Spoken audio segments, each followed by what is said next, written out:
Não quero essa velha na minha formatura. Essa frase ainda ecoa na minha cabeça como se tivesse sido dita há 5 minutos. Mas já faz 6 meses. 6 meses desde que ouvi minha própria neta me chamar de velha, como se fosse um palavrão. Como se meus 68 anos de vida fossem motivo de vergonha. Como se eu fosse uma mancha que precisava ser escondida para não estragar a foto perfeita da família que ela queria apresentar ao mundo.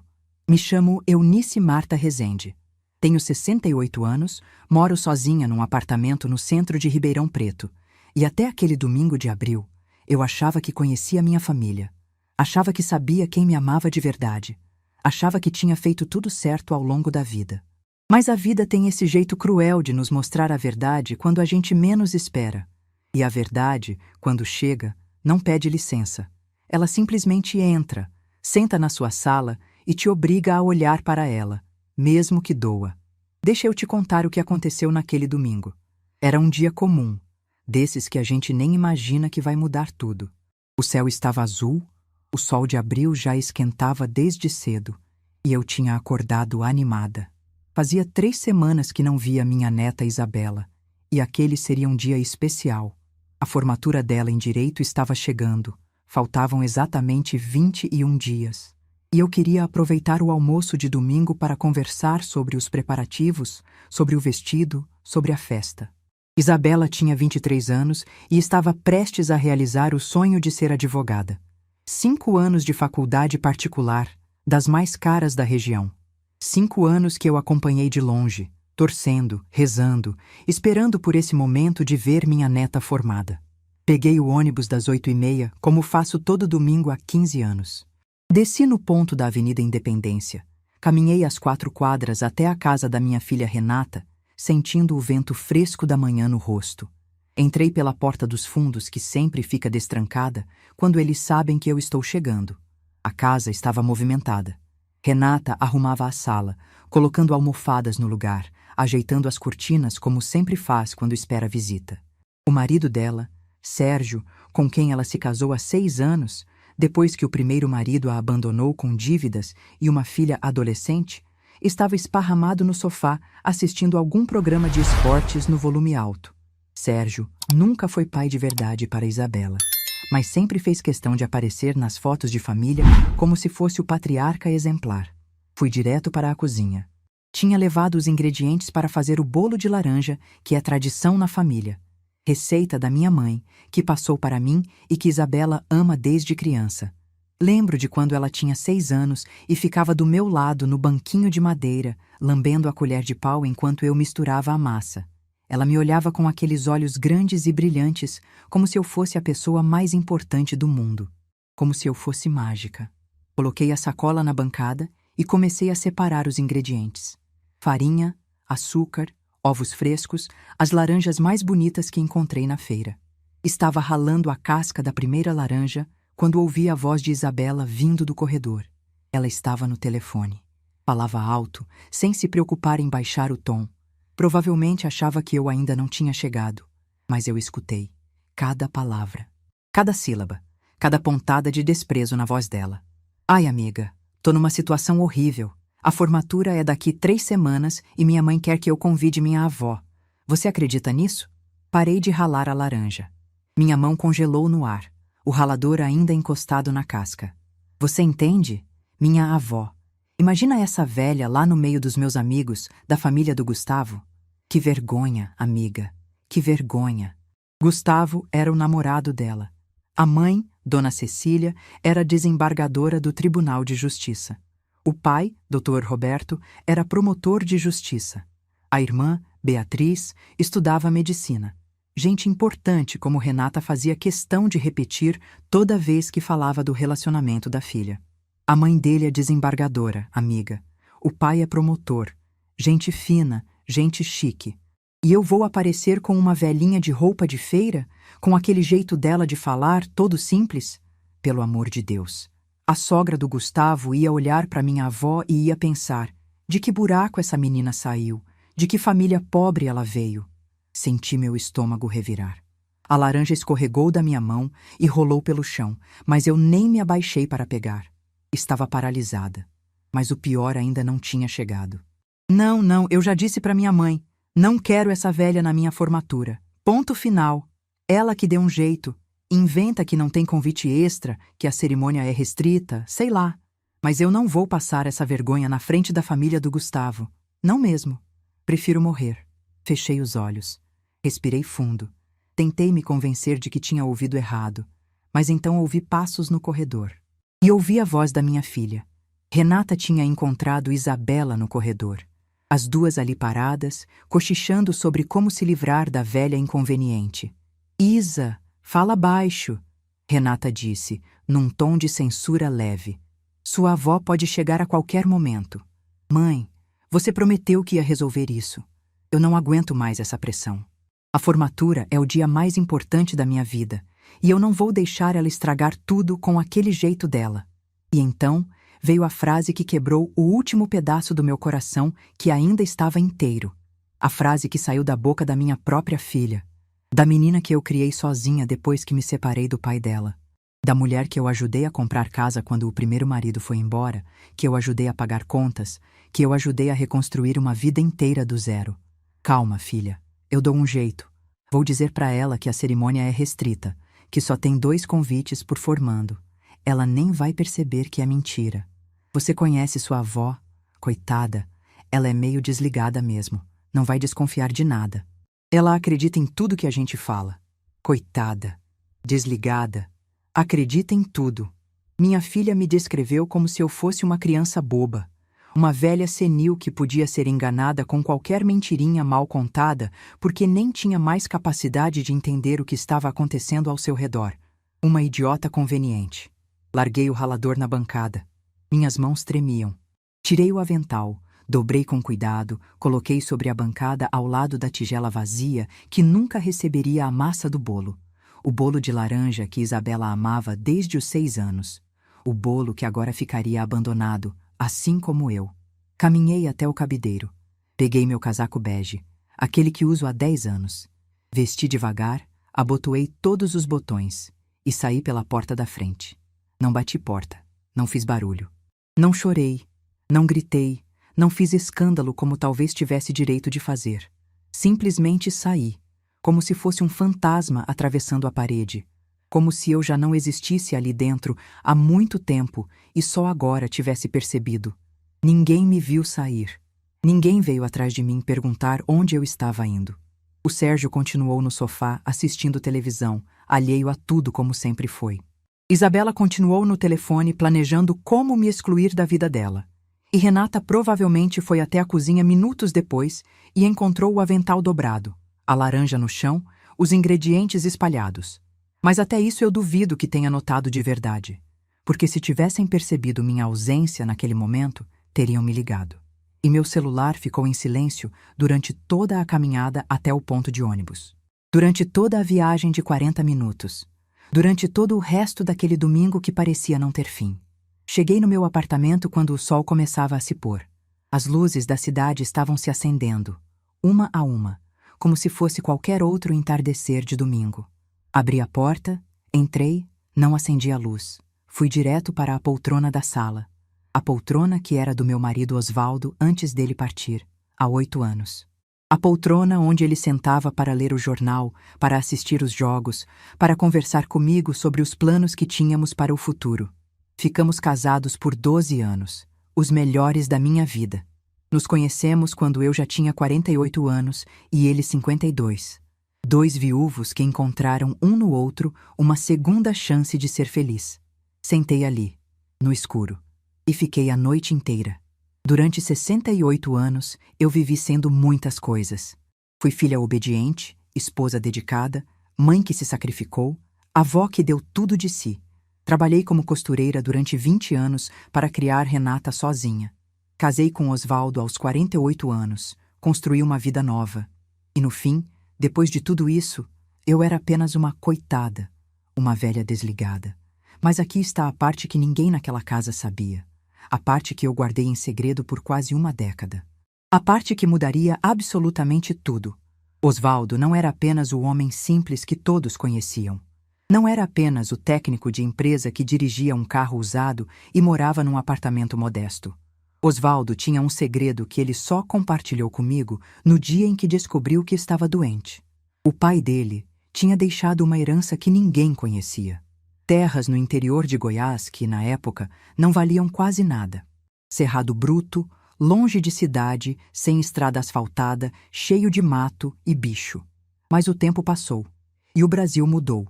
O agronegócio explodiu, a soja virou ouro verde e aquelas terras inúteis se transformaram em algumas das mais valiosas do Centro-Oeste. Arrendamentos milionários, safras que rendiam fortunas, dividendos que entravam todo mês numa conta que só eu conhecia. Quando Osvaldo partiu, deixou tudo para mim. E junto com a herança, deixou um conselho que eu segui à risca durante 8 anos. Eunice, ele me disse, segurando minha mão naquela cama de hospital. Não conta para ninguém sobre esse dinheiro. Dinheiro muda as pessoas, muda a forma como elas te olham, muda a forma como elas te tratam. Você vai descobrir quem te ama de verdade se elas nunca souberem o que você tem. Eu prometi. E cumpri. Continuei no mesmo apartamento, com os mesmos móveis, as mesmas roupas, o mesmo casaco bege de 10 anos. Continuei pegando ônibus, fazendo feira no mercadinho do bairro, vivendo como se nada tivesse mudado. Mas por baixo dessa vida simples, eu movia montanhas em silêncio. Quando Renata ficou sem ter como pagar a casa depois que o primeiro marido a abandonou, apareceu um financiamento facilitado, misterioso que resolveu tudo. Ela nunca perguntou de onde veio aquela ajuda. Eu nunca contei. Quando Isabela passou no vestibular para a faculdade de Direito mais cara da região e Renata disse chorando que não tinha como pagar, surgiu uma bolsa de estudos integral, que cobriu cada centavo durante 5 anos. Mensalidades, livros, taxas, tudo. Isabela achou que tinha ganho na loteria do mérito acadêmico. Nunca soube que a loteria era a própria avó de roupa de feira. E quando a universidade precisou de dinheiro para crescer, biblioteca nova, laboratórios equipados, bolsas para alunos carentes, apareceu uma doadora anônima que contribuiu com mais de 2 milhões de reais ao longo de 3 anos. Uma doadora que nunca quis aparecer, nunca quis reconhecimento, nunca quis ver seu nome em placa nenhuma. Essa doadora era eu, a mesma velha de roupa de feira, a mesma coitada desligada. Sentada naquela poltrona escura, com as luzes da cidade piscando pela janela, eu entendi uma coisa que Osvaldo não tinha previsto. Esconder a verdade não protege o coração, só adia a dor. A noite passou devagar, mas em algum momento, entre as 3 e as 4 da madrugada, algo mudou dentro de mim. Foi como um estalo, como uma corda que se rompe depois de anos sendo esticada. Eu não ia chorar, não ia implorar. Não ia fazer drama. Eu ia fazer uma coisa diferente. Uma coisa que ninguém esperava. Uma coisa que mudaria tudo. Peguei meu celular e procurei um número que eu tinha guardado há 3 anos, mas nunca tinha usado. O número do gabinete do reitor da universidade onde Isabela estudava. A mesma universidade para a qual eu tinha doado uma fortuna. A mesma universidade que me convidava todo ano para homenagens que eu sempre recusava. Às 4h12 da madrugada, eu tomei a decisão mais corajosa da minha vida. Não ia mais me esconder. Ia deixar que a verdade aparecesse. E ia fazer isso exatamente no dia que minha neta menos esperava. A paz de quem finalmente sabe o que precisa fazer. Na segunda-feira de manhã, acordei com o corpo doendo. Tinha dormido no sofá, ainda com a roupa do dia anterior, e minha coluna de 68 anos cobrou cada minuto daquela noite mal dormida. Mas a dor física era fichinha perto do que eu sentia por dentro. Levantei devagar, fui até o banheiro, olhei meu rosto no espelho. Os olhos estavam inchados, a pele mais pálida que o normal, as rugas pareciam mais fundas. Eu parecia ter envelhecido 10 anos em uma única noite. Mas tinha algo diferente naquele rosto. Algo que eu não via há muito tempo. Um brilho nos olhos que não era de lágrima, era de decisão. Tomei um banho demorado, vesti uma roupa limpa, preparei um café forte. Sentei na mesa da cozinha com o celular na mão, olhando para o número do gabinete do reitor que tinha salvado na madrugada. Ainda eram 7h30 da manhã. Cedo demais para ligar. Mas não cedo demais para pensar no que eu ia fazer. Pensei em Osvaldo, no que ele diria se estivesse vivo, Provavelmente me aconselharia a ter calma, a conversar, a dar uma chance para elas se explicarem. Mas Osvaldo não ouviu o que eu ouvi. Não sentiu o desprezo na voz de Isabela. Não viu a facilidade com que Renata concordou em me enganar como se eu fosse uma idiota.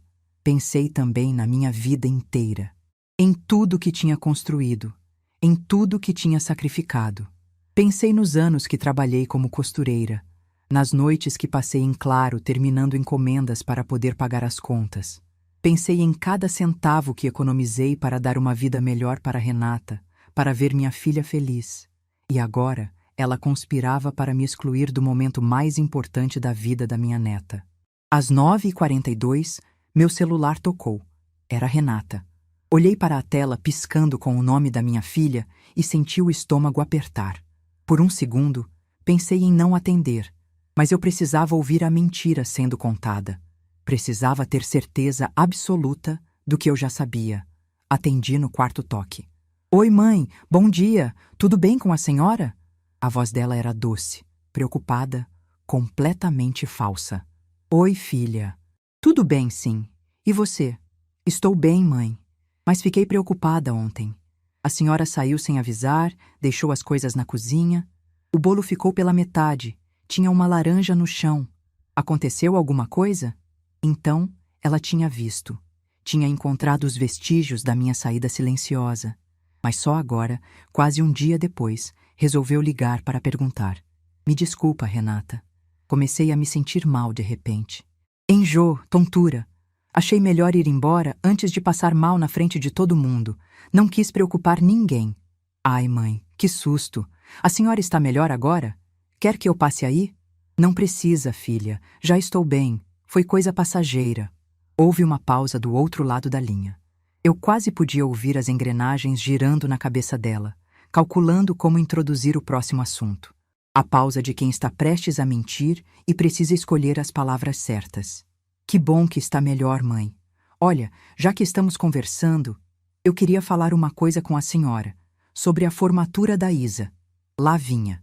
A mentira que eu já conhecia antes mesmo de ser pronunciada. Pode falar, filha. Então, mãe, a senhora sabe como são essas formaturas de faculdade particular, né? Tudo muito controlado, muito restrito. A universidade limita muito o número de convidados por formando. Sei. Cada formando só tem direito a 2 convites. 2, mãe. É um absurdo, eu sei, mas são as regras da universidade. E a Isa está numa situação complicada porque o Gustavo também quer ir. A família dele quer conhecer a gente melhor. A dona Cecília, mãe dele, fez questão de estar presente. E o Dr. Roberto também. A senhora entende como é, né? Ela até usou os nomes dos sogros. Dona Cecília, a desembargadora.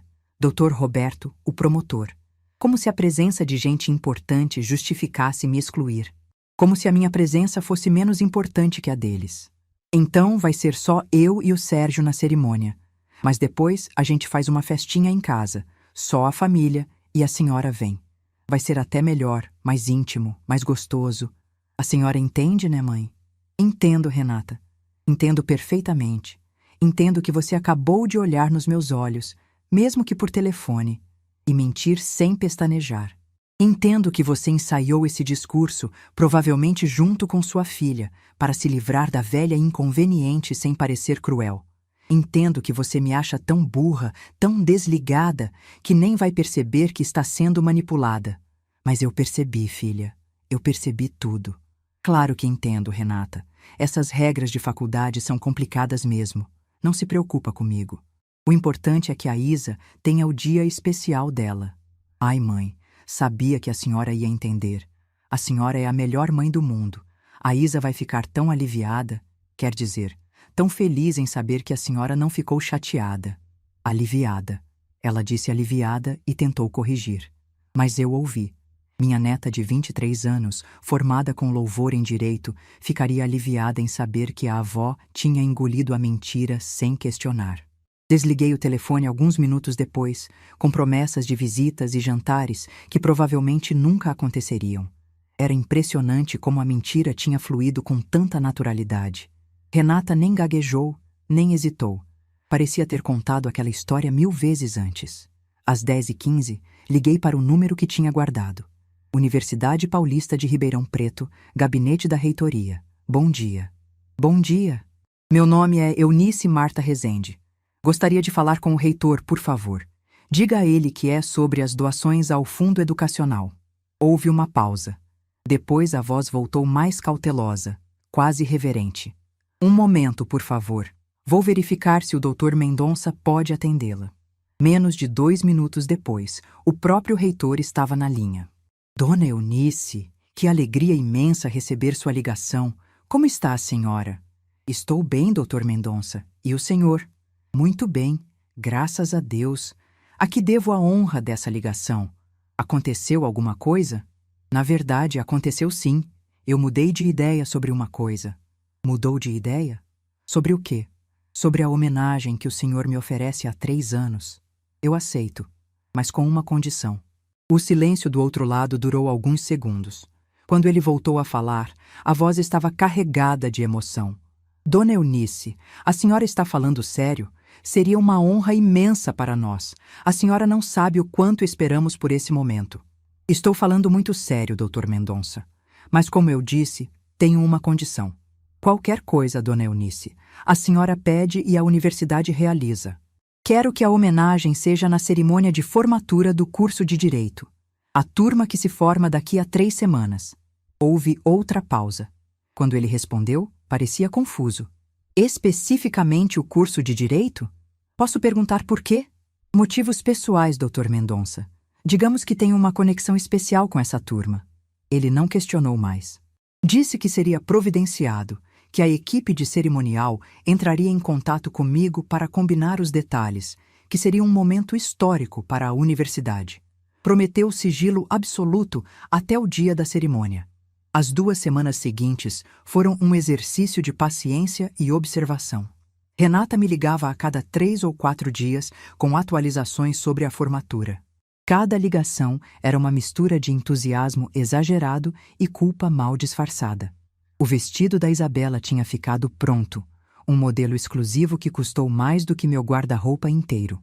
O salão da festa já estava reservado, um espaço sofisticado num bairro nobre, com capacidade para 100 pessoas.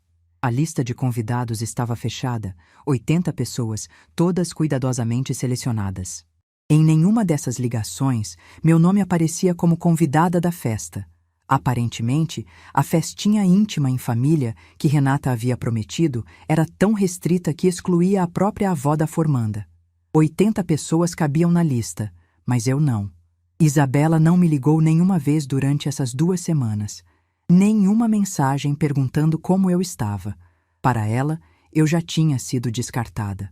Velha, eliminada da equação. Mas nas redes sociais, ela estava muito ativa. Numa terça-feira à noite, 1 semana antes da formatura, vi uma publicação dela que me fez parar de respirar. Era uma foto no restaurante mais caro da cidade. Isabela no centro, abraçada com Gustavo, os dois sorrindo como se fossem donos do mundo. Ao redor, a família dele completa. Dona Cecília com seu colar de pérolas, turturs, Roberto com seu terno impecável, Beatriz com a elegância discreta. E do outro lado, Renata e Sérgio, sorridentes, perfeitamente encaixados naquele cenário de gente importante. A legenda dizia: jantar especial com as 2 famílias que mais amo. Falta 1 semana para a formatura e meu coração transborda de gratidão por ter vocês ao meu lado. Família é tudo. Família é tudo. Li essa frase 5 vezes. Olhei para aquela foto mais 10 vezes. 8 pessoas sorrindo. 8 pessoas felizes, celebrando uma conquista que eu tinha financiado em silêncio. E nenhuma delas sequer pensou em mencionar meu nome. Em nenhum lugar aparecia qualquer menção à avó que pagou a faculdade. A avó que sustentou a mãe quando o primeiro marido foi embora. A avó que doou milhões para aquela universidade. Para Isabela, família era aquilo. A nova família.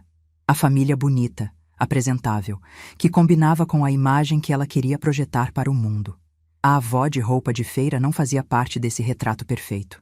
Fiquei sentada na beira da cama, olhando para as minhas mãos. Mãos enrugadas, com manchas da idade. Mãos que costuraram milhares de peças de roupa para sustentar uma filha. Mãos que seguraram Isabela bebê quando ela chorava de madrugada. E agora, essas mesmas mãos não eram dignas de aparecer numa foto de família. Fechei o aplicativo e coloquei o celular na mesa. Não ia chorar. Não ia dar esse gostinho para a mágoa. Na quinta-feira antes da formatura, a equipe de cerimonial me ligou para confirmar os detalhes. Uma moça chamada Fernanda explicou como seria o momento da homenagem. Eu entraria pelo fundo do auditório depois que todos os diplomas fossem entregues. O reitor faria um discurso sobre minhas contribuições, minha foto apareceria no telão e eu subiria ao palco. Perguntou se eu gostaria de dizer algumas palavras. Eu disse que sim. Fernanda perguntou se eu queria convidar alguém para me acompanhar. Não, vou sozinha. Tem certeza, dona Eunice? É um momento muito importante. Tenho certeza, querida. As pessoas que deveriam estar ao meu lado já fizeram suas escolhas. Eu vou sozinha. Na sexta-feira, véspera da cerimônia, Renata me ligou pela última vez. Mãe, só ligando para avisar que amanhã vai ser corrido por aqui. Na semana que vem a gente marca um café para eu te contar tudo, mostrar as fotos. Vai ser como se a senhora tivesse estado lá. Como se eu tivesse estado lá. Que ironia. Abri o guarda-roupa e tirei o blazer rosado que tinha comprado há 3 anos. Nunca tinha usado. Estava guardado no plástico, esperando uma ocasião especial. A ocasião tinha chegado. Coloquei o blazer sobre a cama, junto com a blusa de seda branca e a calça de alfaiataria. Separei os brincos de pérola que foram presente de Osvaldo, o perfume dele. Olhei para aquele conjunto de roupas e vi mais do que peças de tecido. Vi a armadura de uma mulher que estava prestes a entrar em batalha. Uma batalha silenciosa. De verdade contra mentira. De dignidade contra desprezo. De presença contra invisibilidade. Passei a mão pelo tecido do blazer. Estava impecável, como se soubesse que seu momento estava chegando. 3 anos guardado no plástico, esperando. Assim como eu tinha esperado 8 anos para ver quem realmente me amava. Mas a espera tinha acabado. Naquela noite, dormi melhor do que tinha dormido em semanas. Porque, finalmente, eu sabia exatamente quem eu era. E no dia seguinte, o mundo inteiro também saberia. O dia amanheceu como qualquer outro sábado de novembro. Sol forte desde cedo, céu azul sem nenhuma nuvem, pássaros cantando na árvore da janela. A cidade não sabia que aquele seria um dia diferente. Mas eu sabia. Acordei às 6 da manhã, mesmo sem ter programado o despertador. Meu corpo sabia que algo importante estava por vir. Fiquei deitada por alguns minutos, olhando para o teto, respirando devagar. Não estava nervosa. Estava estranhamente calma. A calma de quem já tomou uma decisão e só precisa executá-la. Levantei, fiz minha rotina de sempre. Café com leite, pão com manteiga, uma fatia de mamão. Comi devagar, saboreando cada mordida. Não tinha pressa. A cerimônia só começaria às 7 da noite. Eu tinha o dia inteiro para me preparar. Passei a manhã em silêncio. Não liguei a televisão, não coloquei música. Fiquei sentada na poltrona do Osvaldo, olhando pela janela, pensando na vida, nos caminhos que me trouxeram até aqui, nas escolhas que fiz. Pensei em Renata quando era criança. Uma menina doce, carinhosa, que me abraçava toda noite antes de dormir e dizia que eu era a melhor mãe do mundo. Onde estava aquela menina? Em que momento ela se transformou na mulher que conspirava com a própria filha para me excluir? Pensei em Isabela quando era bebê. Eu estava presente no dia do nascimento dela. Fui a primeira a segurá-la depois da mãe. Lembro do peso leve daquele corpinho nos meus braços, do cheirinho de recém-nascido, da promessa silenciosa que fiz de sempre protegê-la. 23 anos depois, ela me chamava de velha, como se fosse palavrão. Às 3 da tarde, comecei a me arrumar. Tomei um banho demorado, lavei o cabelo com o shampoo especial que guardo para ocasiões importantes. Sequei com calma, escovei até ficar macio e brilhante. Passei creme no rosto, nas mãos, nos braços. Cada gesto era um ritual. Cada movimento, uma preparação para o que estava por vir. Abri o guarda-roupa e peguei as roupas que tinha separado na noite anterior. O blazer rosado que esperou 3 anos por esse momento. A blusa de seda branca que comprei numa viagem a São Paulo com Osvaldo. A calça de alfaiataria preta que ainda servia perfeitamente. Vesti cada peça devagar. Ajustei a gola, alinhou as mangas, Verifiquei se tudo estava no lugar. Coloquei os brincos de pérola que Osvaldo me deu no nosso 10º aniversário de casamento. Passei o perfume dele, o último presente que recebi antes dele partir. Quando terminei, me olhei no espelho de corpo inteiro. Não vi uma velha de roupa de feira, não vi uma coitada desligada. Vi uma mulher de 68 anos, elegante, digna, com a postura ereta e o olhar firme. Vi Eunice Marta Rezende, a mulher que eu sempre fui, mas que tinha esquecido de ser. Às 5h30, chamei um táxi. Chegamos à universidade às 6h15. O campus estava movimentado. Carros chegando, famílias descendo, formandos de beca tirando fotos na entrada. Vi flores, presentes, sorrisos. O ar estava carregado de expectativa e alegria. Pedi para o taxista me deixar na entrada dos fundos, como Fernanda tinha orientado. Um segurança me esperava com uma prancheta na mão. Dona Eunice Rezende? Sou eu. Por favor, me acompanhe. A equipe está esperando a senhora. Ele me guiou por um corredor lateral até os bastidores do auditório. Fernanda me recebeu com um sorriso enorme. Dona Eunice, a senhora está linda. Esse blazer é maravilhoso. Obrigada, querida. Estava guardado há 3 anos esperando uma ocasião especial. Ela me levou até uma sala reservada com ar-condicionado, água, café, biscoitos. Tinha um monitor que mostrava o que estava acontecendo no auditório. As cadeiras estavam se enchendo. Famílias inteiras ocupando fileiras, conversando animadamente, tirando fotos. A senhora pode acompanhar tudo daqui, Fernanda explicou. Quando chegar a hora da homenagem, eu venho buscar. O Dr. Mendonça está muito emocionado.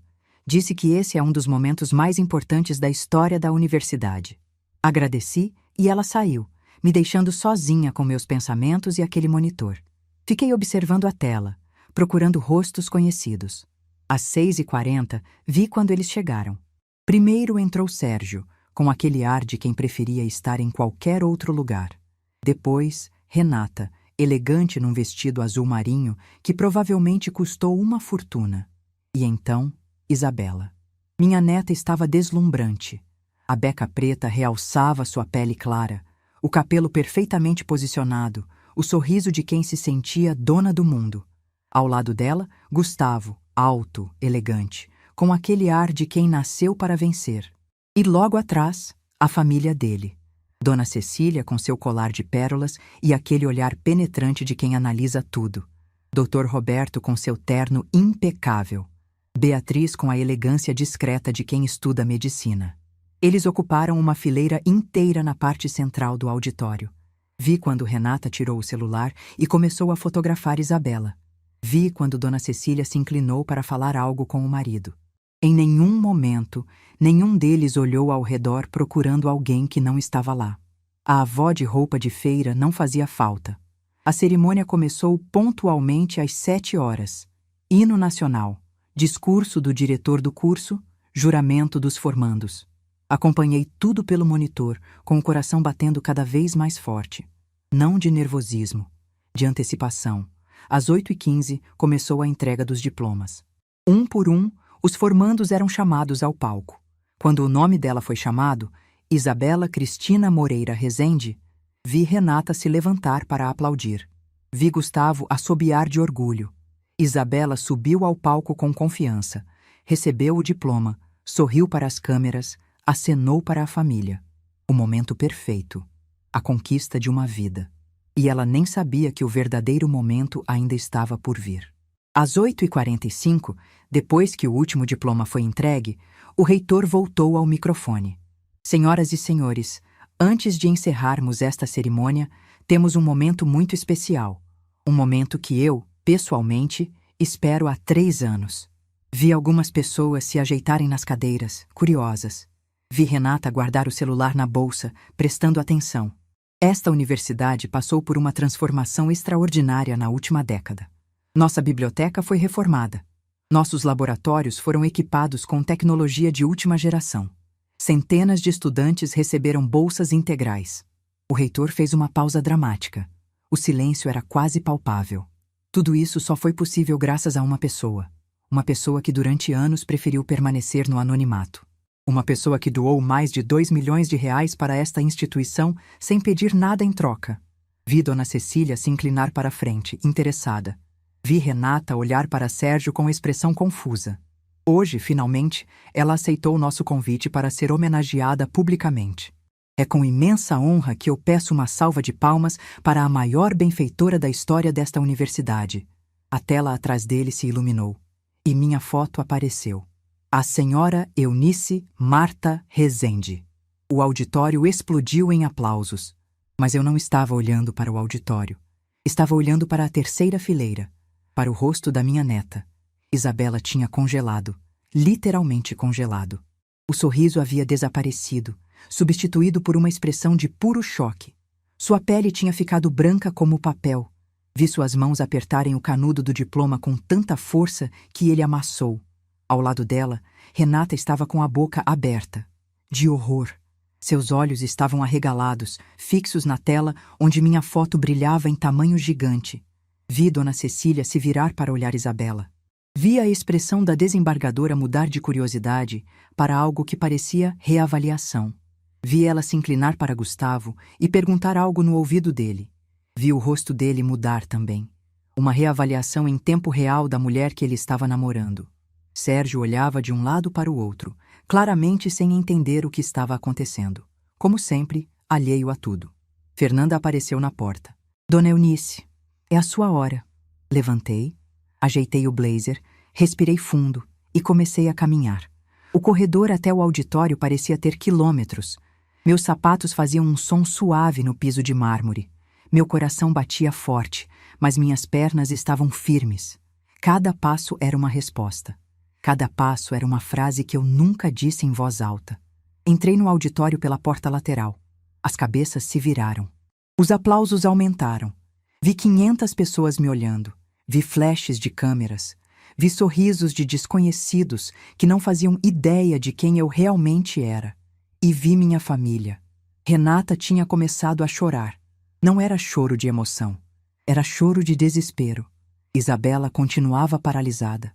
Havia medo em seus olhos, o medo de quem percebe que cometeu um erro terrível. Subi os degraus do palco, devagar. O reitor me recebeu com um abraço caloroso e me entregou uma placa de bronze com meu nome gravado. Gostaria de dizer algumas palavras? Peguei o microfone. O auditório ficou em silêncio absoluto. Olhei para a plateia. Encontrei os olhos de Isabela. Ela estava tremendo, lágrimas escorrendo pelo rosto. Eu poderia ter contado tudo naquele momento. Sobre a conversa que ouvi na cozinha, sobre a frase, essa velha, sobre a filha que me chamou de coitada desligada, sobre os 5 anos de faculdade que eu paguei em silêncio, sobre a festa de 80 pessoas da qual eu fui excluída. Poderia ter exposto cada mentira, cada traição, cada desrespeito. Poderia ter feito Isabela sentir, diante de 500 pessoas, uma fração do que eu senti naquela cozinha. Mas não disse nada disso. Não porque eu não quisesse, mas porque eu não precisava. A minha presença ali já dizia tudo. O olhar de Dona Cecília já dizia tudo. O choro de desespero de Renata já dizia tudo. O medo nos olhos de Isabela já dizia tudo. A verdade não precisava de palavras. Ela brilhava naquele telão, em tamanho gigante, para todos verem. Eu sempre acreditei que a educação é a maior herança que podemos deixar. Maior que dinheiro, maior que casas. Fiz uma pausa. Meu marido Osvaldo, que partiu há 8 anos, me ensinou uma coisa. O verdadeiro valor de uma pessoa não está no que ela aparenta. Está no que ela faz quando ninguém está olhando. Está na forma como ela trata aqueles que não podem oferecer nada em troca. Olhei diretamente para Isabela. Parabéns a todos os formandos. Especialmente aos que sabem reconhecer e agradecer a quem os ajudou a chegar até aqui. O diploma que vocês seguram é de vocês. Mas a jornada nunca é solitária. Lembrem-se sempre de quem caminhou com vocês. Devolvi o microfone ao reitor. O auditório explodiu em aplausos. Pessoas se levantaram para aplaudir de pé. Vi desconhecidos sorrindo para mim, emocionados com minhas palavras. Mas eu não fiquei para receber cumprimentos. Não fiquei para o coquetel. Vi pelo canto do olho quando Isabela tentou se levantar, quando Renata a segurou pelo braço. Desci do palco pela lateral e saí pela mesma porta por onde tinha entrado. Não olhei para trás. Chamei um táxi e voltei para casa. No caminho, meu celular começou a tocar. Mensagens de Renata, de Isabela, ligações perdidas. Coloquei no silencioso e olhei pela janela. A cidade passava, as luzes brilhavam, as pessoas viviam suas vidas sem saber o que tinha acabado de acontecer naquele auditório. E eu me senti, pela primeira vez em muito tempo, completamente em paz. Não era a paz da vingança. Era a paz de quem finalmente foi vista, de quem finalmente existiu. Cheguei em casa, tirei o blazer rosado, coloquei minha camisola e fiz um chá de camomila. Me sentei na poltrona do Osvaldo e fiquei ali, no silêncio, ouvindo apenas o som do meu próprio coração. Tinha feito o que precisava fazer. Tinha deixado a verdade aparecer. Agora era esperar para ver o que viria depois. Eu sabia que eles viriam. Não era questão de se, era questão de quando. No domingo de manhã, um dia depois da cerimônia, meu celular mostrava 47 chamadas perdidas e mais de 60 mensagens. Renata, Isabela, primos que não ligavam há anos, tias que eu mal lembrava que existiam. Todo mundo queria falar comigo. Todo mundo queria explicações. Mas eu não estava pronta para dar explicações. Ainda não. Passei o domingo em silêncio. Fiz minha comida, assisti um pouco de televisão, li algumas páginas de um livro que estava parado na estante há meses. Cada vez que o celular vibrava, eu olhava a tela e colocava de volta na mesa. Não era crueldade, era autopreservação. Eu precisava de tempo para processar o que tinha feito, para me preparar para o que viria. Na segunda-feira de manhã, às 9h12, a campainha tocou. Eu já esperava. Tinha até arrumado a sala, preparado café, colocado biscoitos numa bandeja, não porque quisesse ser hospitaleira, mas porque sabia que aquela conversa seria longa e difícil, e eu queria estar no controle do ambiente. Abri a porta e encontrei Isabela. Minha neta estava irreconhecível. Os olhos inchados de tanto chorar, o cabelo preso num rabo de cavalo desleixado, a roupa amassada como se tivesse dormido com ela. Nenhum vestígio da jovem elegante e confiante que subiu ao palco para receber o diploma 2 dias antes. Ela entrou sem pedir licença. Parou no meio da sala, me olhou com aqueles olhos vermelhos e desabou. Não foi um choro discreto. Foi um choro de criança, daqueles que sacodem o corpo inteiro, que tiram o ar, que fazem a pessoa engasgar com as próprias lágrimas. Isabela chorou por quase 10 minutos sem conseguir falar nada. Eu fiquei em pé, observando, esperando.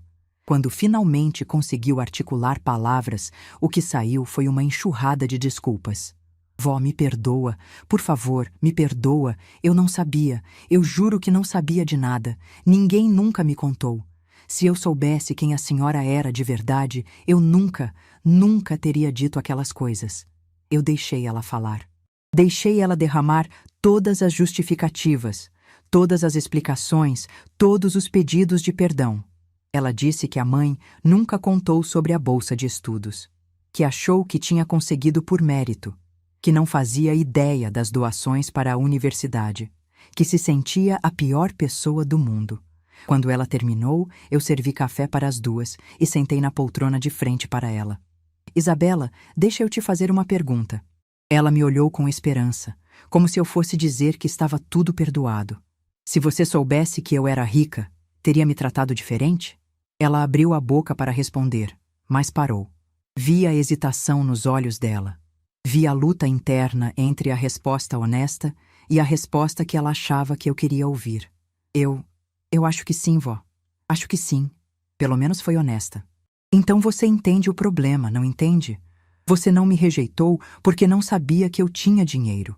Você me rejeitou porque, para você, eu era apenas uma velha.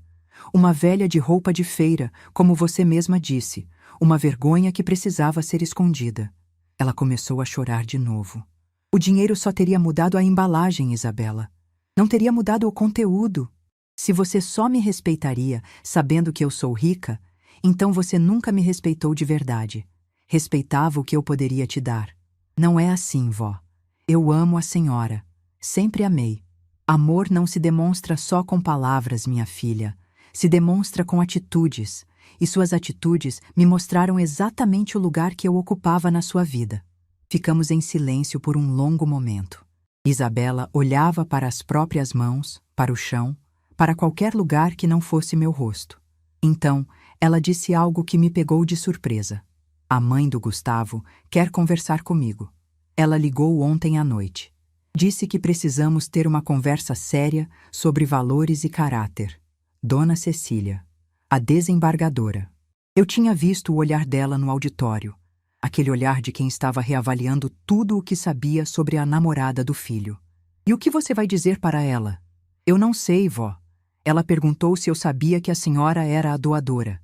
Perguntou por que a senhora não estava na cerimônia como minha convidada. Eu não consegui responder nada. Só chorei. Isabela, as consequências das nossas escolhas são nossas para carregar. Eu não vou ligar para a Dona Cecília para te defender. Se você quer consertar as coisas com ela, vai ter que fazer isso sozinha, com a verdade. Antes de sair, ela fez uma última pergunta. Vó, a senhora ainda me ama? Eu olhei para aquela jovem de 23 anos. A mesma menina que eu segurei nos braços quando era bebê. A mesma menina que sentava no banquinho da cozinha para lamber a colher do bolo de laranja. Eu te amo, Isabela. Sempre vou te amar. Mas amor e respeito são coisas diferentes. E respeito se constrói com tempo e atitudes, não com lágrimas e promessas. Ela saiu do meu apartamento em silêncio. Não houve abraço de despedida. Apenas um aceno de cabeça e uma porta que se fechou. Renata apareceu na terça-feira. Diferente da filha, ela não veio chorando. Veio com postura defensiva, queixo erguido, aquela expressão de quem está pronta para uma briga. Eu conhecia bem aquela expressão. Era a mesma que ela usava quando era adolescente e eu a confrontava sobre alguma mentira. Mãe, a gente precisa conversar. Eu sei. Entra. Ela entrou, mas não sentou. Ficou em pé no meio da sala, os braços cruzados, me olhando como se eu tivesse cometido algum crime. Por que a senhora fez isso? Por que não me contou antes? Por que essa humilhação pública? Eu quase ri. Quase. Humilhação pública, Renata. Eu fui homenageada, recebi uma placa de agradecimento. Fiz um discurso sobre educação e gratidão. Em que momento eu humilhei alguém? A senhora sabe do que eu estou falando. Todo mundo viu. Todo mundo percebeu. A família do Gustavo, os amigos da Isa. Todo mundo entendeu que a senhora é a avó que foi excluída da formatura. E de quem é a culpa disso, Renata? Ela abriu a boca, mas não saiu som nenhum. Eu não contei para ninguém que fui excluída. Não mencionei no meu discurso, apenas apareci. Se as pessoas tiraram conclusões, foi porque as conclusões estavam lá para serem tiradas. A senhora podia ter me contado sobre o dinheiro. Por que escondeu tudo isso durante tanto tempo? Porque Osvaldo me aconselhou a esconder. Ele disse que eu descobriria quem me amava de verdade se ninguém soubesse o que eu tinha. E a senhora achou que eu não te amava de verdade? Sua própria filha? Eu olhei para ela por um longo momento. Renata, eu ouvi você no corredor naquele domingo. Eu estava na cozinha quando você e a Isabela conversaram sobre como me excluir da formatura. O rosto dela ficou branco. Eu ouvi você dizer que ia inventar uma desculpa para me enganar. Ouvi você me chamar de coitada, de desligada. Ouvi você dizer que eu nem ia perceber que estava sendo manipulada. Mãe, Você me conhece há 45 anos. Sabe de cada sacrifício que eu fiz para te criar. E mesmo assim, achou que podia me enganar como se eu fosse uma criança boba. Isso doeu mais do que qualquer palavra que a Isabela tenha dito. Renata sentou no sofá, as mãos tremendo. A postura defensiva tinha desaparecido. Contei para ela, naquele dia, tudo o que eu tinha feito ao longo dos anos. O financiamento da casa que ela achava que era do banco. A bolsa de estudos da Isabela que ela achava que era mérito acadêmico. As doações para a universidade que tinham transformado a instituição. A cada revelação, eu via o rosto dela mudar. Surpresa, depois vergonha, depois desespero. Ela levou as mãos ao rosto e ficou assim por um longo momento, respirando fundo, tentando processar tudo aquilo. Por que, mãe? Por que nunca me contou? Porque eu queria saber se vocês me amariam sem saber. E agora eu tenho minha resposta. Ela ficou em silêncio por um longo tempo. Depois disse algo que me surpreendeu. O que eu posso fazer para consertar isso? Olhei para minha filha. Para aquela mulher de 45 anos que eu criei sozinha, que eu alimentei, que eu vesti, que eu eduquei com todo o sacrifício que uma mãe pode fazer. Você pode começar sendo honesta, Renata, comigo e consigo mesma. Pode parar de inventar desculpas e assumir o que fez. Pode me tratar como a pessoa que eu sou, não como a pessoa que você acha conveniente que eu seja. Ela assentiu, os olhos cheios de lágrimas. E vai levar tempo, filha. Muito tempo. Confiança não se reconstrói com uma conversa. Renata saiu do meu apartamento diferente de como entrou. A postura defensiva tinha desaparecido. No lugar, havia algo que parecia ser humildade. Ou, pelo menos, o começo dela. Na quarta-feira, recebi uma ligação de Isabela. Vó, o estágio que eu ia conseguir no escritório Monteiro em Associados não vai mais acontecer. O que aconteceu? Dona Cecília conversou com o Dr. Monteiro. Ele disse que o escritório dele preza muito por valores como gratidão e respeito.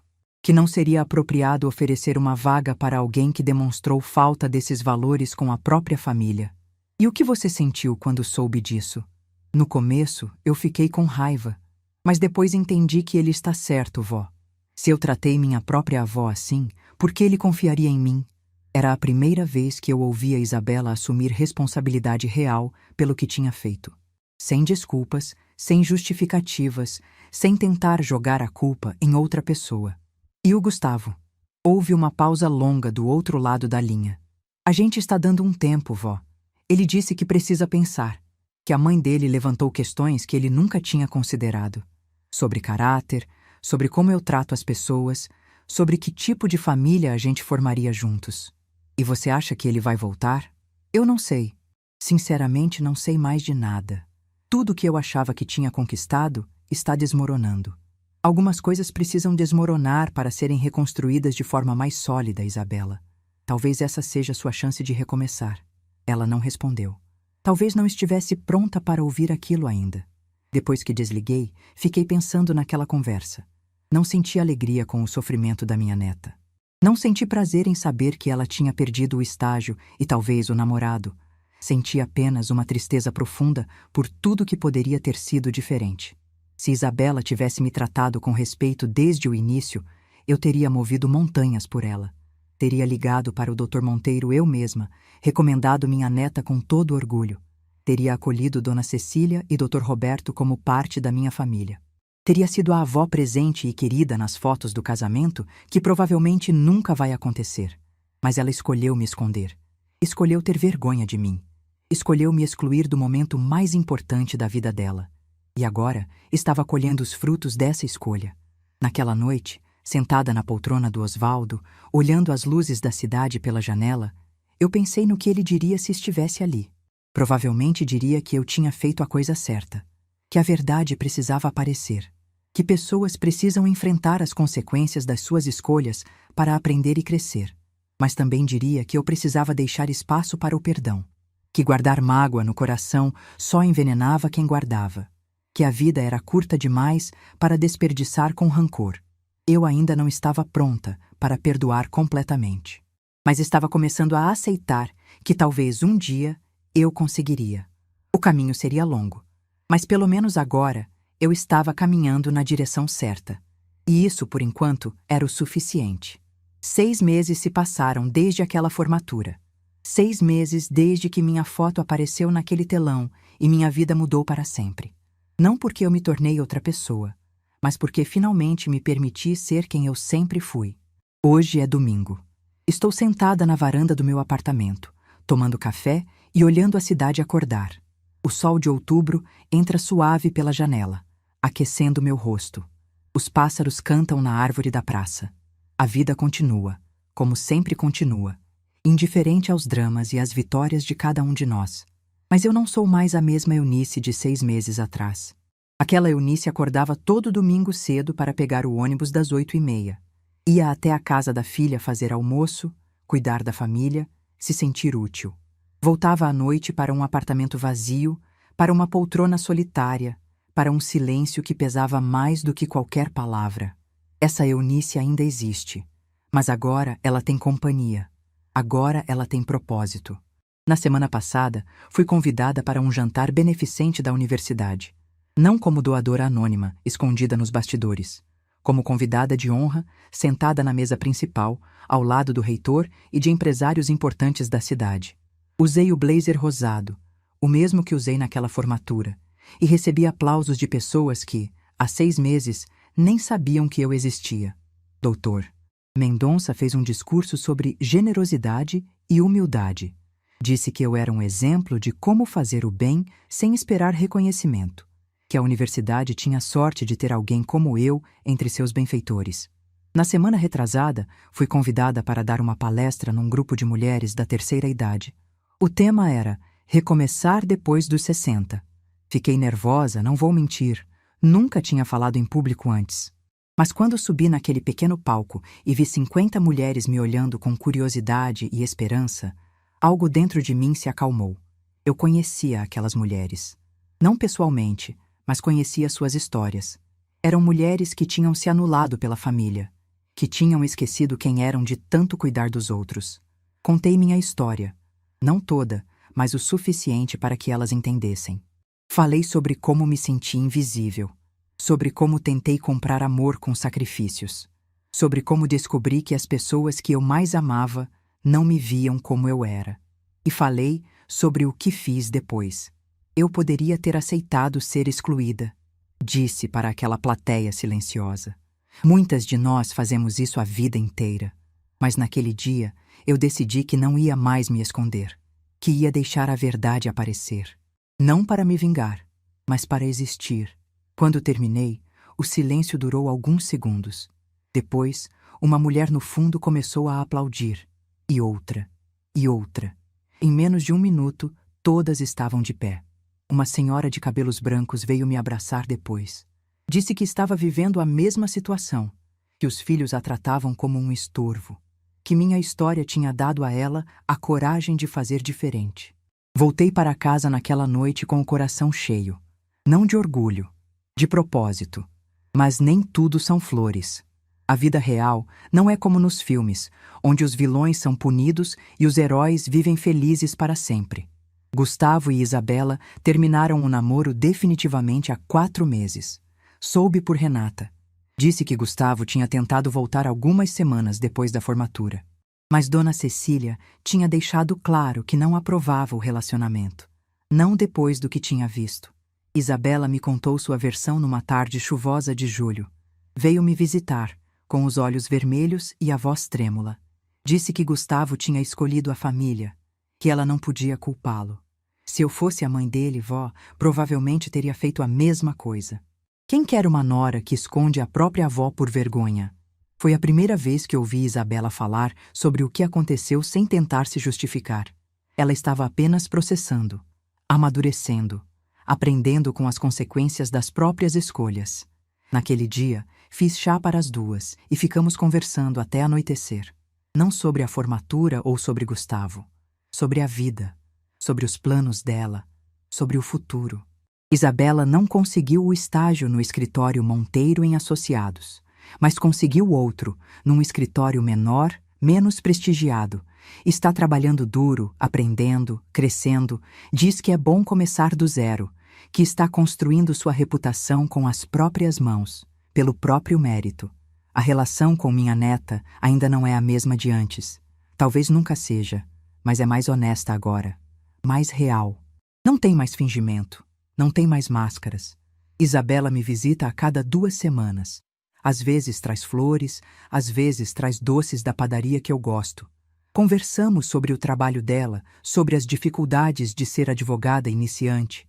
Ela me pede conselhos sobre a vida, sobre como lidar com pessoas difíceis, sobre como manter a dignidade quando o mundo parece conspirar contra você. E eu conto para ela o que aprendi em 68 anos de vida, que o respeito se conquista com atitudes, não com palavras, que as pessoas vão te tratar da forma como você permite ser tratada, que nunca vale a pena se diminuir para caber na expectativa dos outros. Com Renata, a reconstrução tem sido mais lenta. Minha filha carrega uma culpa que eu não sei se vai desaparecer um dia. Toda vez que nos encontramos, vejo nos olhos dela uma sombra de remorso, uma hesitação antes de falar, um cuidado excessivo para não me magoar. Renata vem me visitar todo domingo agora. Traz o almoço pronto. Ela aprendeu a fazer o bolo de laranja da minha mãe e fica emocionada toda vez que eu digo que ficou bom.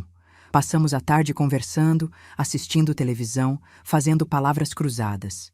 Numa dessas tardes, Renata me pediu desculpas de novo. Disse que não passava um dia sem pensar no que tinha feito, que me amava mais do que eu podia imaginar. Eu segurei a mão dela e disse algo que precisava ser dito há muito tempo. Filha, eu te perdoo. Já te perdoei. Mas perdoar não significa esquecer.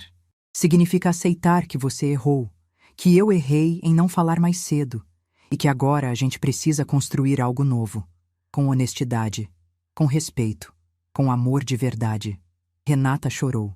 Eu chorei também, mas eram lágrimas diferentes das que derramei naquela noite escura, 6 meses atrás.